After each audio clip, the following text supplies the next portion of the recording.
In the desolate valley of Elah, a chilling silence hung heavy, broken only by the ominous snap of Philistine banners in the dry wind. This was no ordinary standoff. It was a crucible where the fate of a nation and the very concept of divine power would be tested. Prepare to witness a clash of titans, a story etched into the annals of history and faith, where impossible odds met unwavering conviction. The sun, a dying ember, cast long, skeletal shadows across two opposing ridges. On one side, the army of Israel stood weary, silent, their spirit crushed by 40 days of terror. Across the valley, the Philistines' tide of aggressive might reveled in their perceived dominance. Between them lay a no-man's land, a desolate stretch of dust and tension where fear had taken root and blossomed. Then, a monstrous figure emerged, a living nightmare made flesh. Goliath of Gath, a giant over 9 feet tall, a fortress of bronze. His armor clattered like thunder with every step, a terrifying rhythm of despair.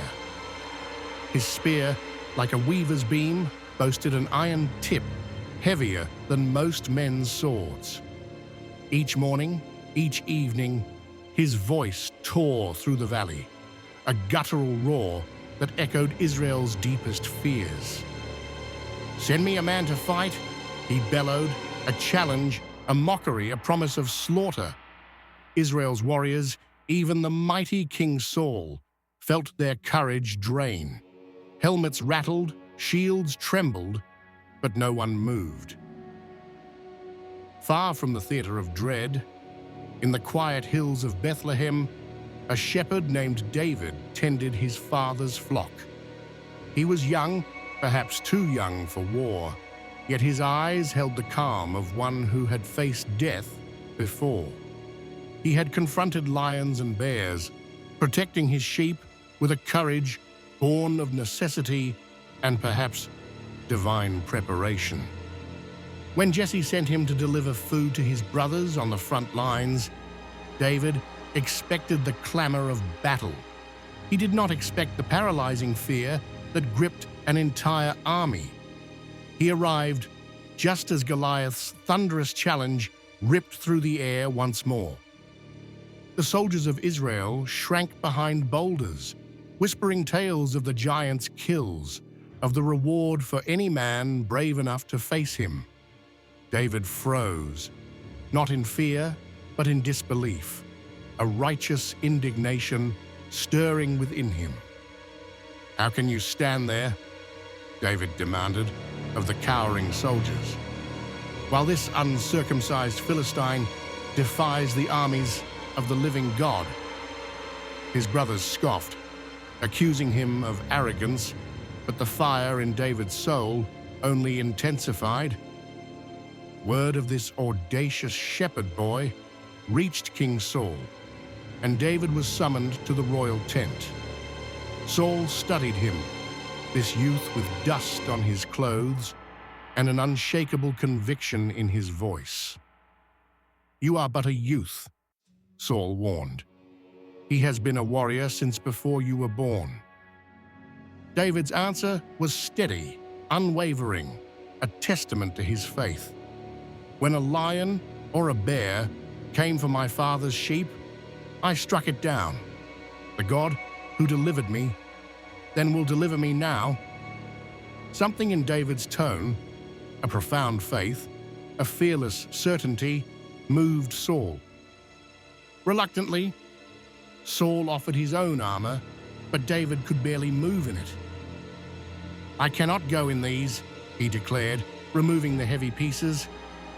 "God has armed me enough." The valley fell silent as David stepped forward, alone. No shield, no sword, only a sling and 5 smooth stones gathered from a nearby stream. Their surfaces were cold and perfect in his palm. On the opposite ridge, Goliath caught sight of him, and a ripple of mocking laughter rolled through the Philistine camp. "Am I a dog?" Goliath roared, "that you come at me with sticks?" He cursed David by the names of his gods, promising to feed his flesh to the birds of the air. But David did not flinch. He lifted his voice, steady as steel, echoing through the tense valley. "You come against me with sword and spear, but I come against you in the name of the Lord Almighty. Today, he will deliver you into my hands." David moved first, swift as a striking hawk. The sling whirled over his head, faster and faster, until it cut the air with a whisper. One stone, one heartbeat, one shot. The stone flew straight and true, guided by a force greater than David's arm. It cracked against Goliath's forehead, deep, final, unstoppable.